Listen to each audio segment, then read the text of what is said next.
What's going on, guys? Here we come again today with another video, and today I'm going to be talking about Mad Ryu.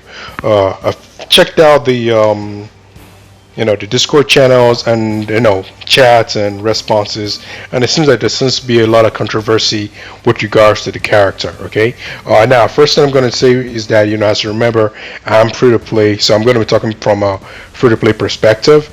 So I'm not going to be talking about where you can possibly get the likes of Jen, who's also a mad, damage hitting character, and Jury and all that stuff, and any other alternative that you need. But what I want to talk about is about Mad Ryu right now.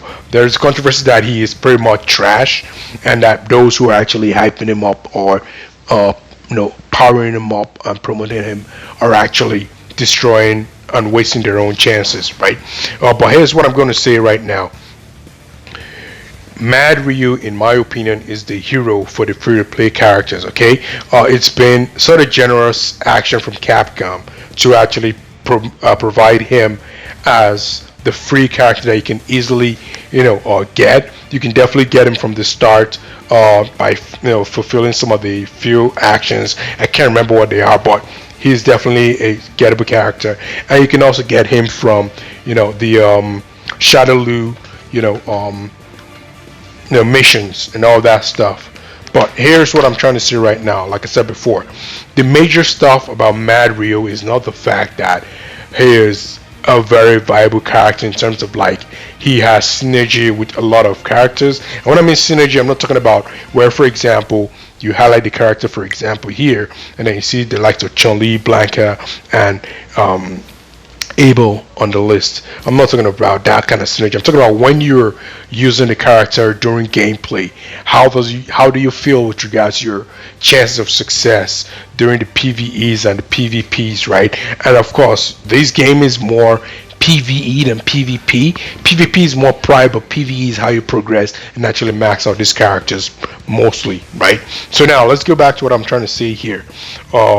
The issue is that, they know that he can hit high damage. He's one of the ones that can probably assist you when it comes to taking out Bison, and the other tank characters. But it is the fact that he does lose life each time he attacks. That's what actually frustrates a lot of players. But hey, if he was without this particular, detriment, he will be god tier like 100% without any contest, right? So they had to put a cap on him, and that's probably what it was. And also, there's been some translation with regards to his move set, where before it was giving him a whole lot HP than what he gets, or something like that. I know there was some change in his move set. I haven't gone too far, but I've heard a bit about some of it, right? Let me see if I can find the one that we were talking about in particular, right? I believe does it have to do with the Wiccan? Sacrifice 15% of his current HP. Is that what we're talking about here? If I see it, I'm gonna recognize it. But I know there's a particular verbiage that was that was converted, and that actually has made him less and more so. But most of you guys will probably know what I'm talking about, and if you can remember clearly where the verbiage comparison is, I'll definitely bring it up again. But the point is that it's the life drain that they feel like makes him bad, and if you pretty much upgrade his Dragon's Wheel to about 2021 and above, then you start to feel that life drain from him even more. But here's what I want to say right now. We have to talk about the fact that he is pretty much, my opinion, not just a great character, but the best character to use. And here's why. The first thing you have to understand is that there are no character in this game, not even Bison, that is actually self-sufficient on their own. It's all about the synergy whenever you set up your team, right? Every character plays their roles the way you want it to be for them to be successful. For example, if you look at when you're facing like a Bison right now, a character like Guy is a good assassin who would attack the last character. So you can always skip Bison and prevent his resurrection by killing the characters right behind him, right? Or someone like Chun-Li, who pretty much gives you a very, very fast, generation to perform your supers and all that stuff.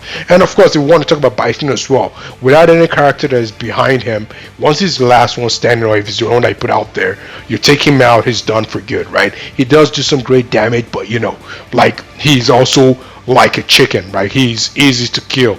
That's what makes his perk really great, in that when there are characters right behind him, if you take him out, he would come back and blast you guys, right? So that's one of the whole stuff there. But going back to what I'm trying to say, Mad Ryu, in my opinion, because Evil Ryu is obviously a different character who I can't wait for whenever it's going to be ready. But Mad Ryu is a character that is a damage hitter. Like if you talk about the fighting circle, for example, if I want to create something like that, we have three kind of fighters. You're gonna have an attacker, you're gonna have a defender, and then you're gonna have someone who's kind of like a counter attacker, right? That's what it's like in the fighting industry, right?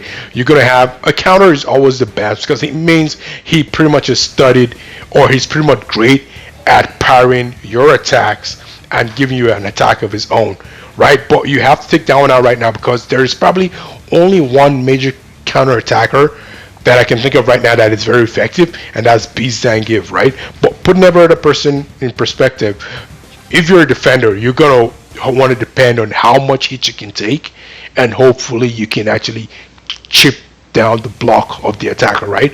And for an attacker, the more you can hit, a better attacker, in my opinion, is always going to be better than a better defender. Like a great attacker is better than a great defender. That's what I'm trying to say right now. But the point I'm trying to make about all this is that you have to take into perspective that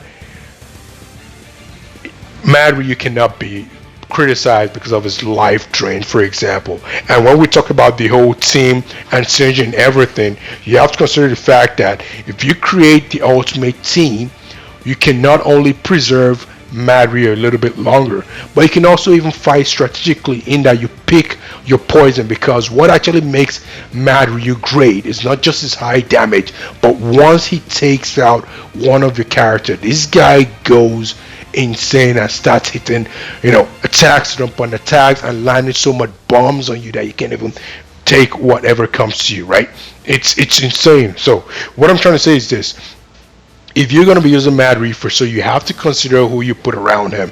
And the most important, in my opinion, is Elena, right? Elena pretty much counters and tends to supplement for the life drain that Mad Ryu actually gets when he attacks you, right? So once you use Elena with his the second combo chain, in most cases, you're going to perform a heal on Mad Ryu. Excuse me, I keep saying Evil Ryu because I'm so used to Evil Ryu. We're just getting used to Mad Ryu for the first time. But you're gonna pretty much add some life back to supplement the life that he has lost, and that would pretty much help sustain him a bit longer to take out the opposition before he actually gets taken out. And even if he gets taken out, probably he's already damaged so much that there is only a few left for you to take out, and you're probably gonna be taking them out easily, right? The second person, in my opinion, that I feel is great, these two characters are great, is you need a speedy character. I think Fashion Sakura is supposed to be also a great speedy character as well. Let me confirm, because I don't have her yet, so I haven't used her at all, but I've heard her mentioned occasionally. So let's look at her stats, for example. Where can I see her stats over here? Do I need to have the character in order to see the stats? That is not something I'm used to. But from what I learned, I think she's also a pretty fast character, right?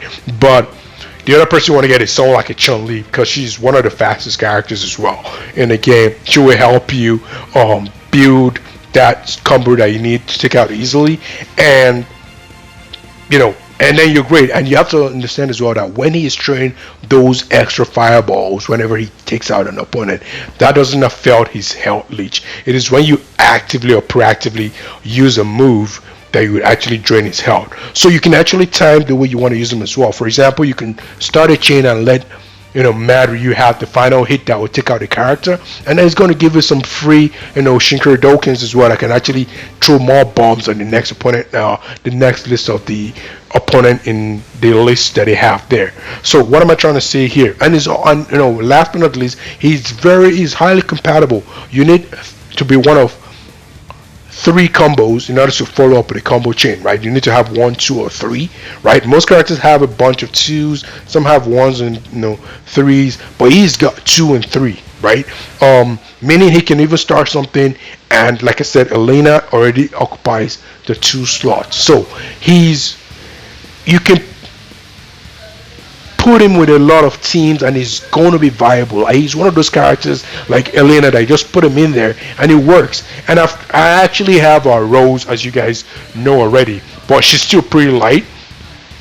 But and I borrowed like Jan from one of my guild members, and man, when I pair Mad Ryu, Jan, Rose, and maybe like a Chun-Li too. Yeah, and Chun-Li, man, these guys go ham. Like it's insane. So what I'm just trying to say here is this: you guys shouldn't sleep on Mario at all. He is pretty much a great character, but don't forget this is pretty much my opinion. So just take it as you will. And if you guys totally disagree, especially those of you out there who pretty much have more in-depth knowledge, who have gone far in the game, let me know what you feel like in the comments. Otherwise, I would definitely appreciate a like to this video today. I would also appreciate a subscribe, and hopefully I can keep on bringing out more content, more interesting factors that people might not actually people might want to talk about, but I haven't actually put it out there for sure. And yeah, otherwise, thanks again, and have a great day. Cheers.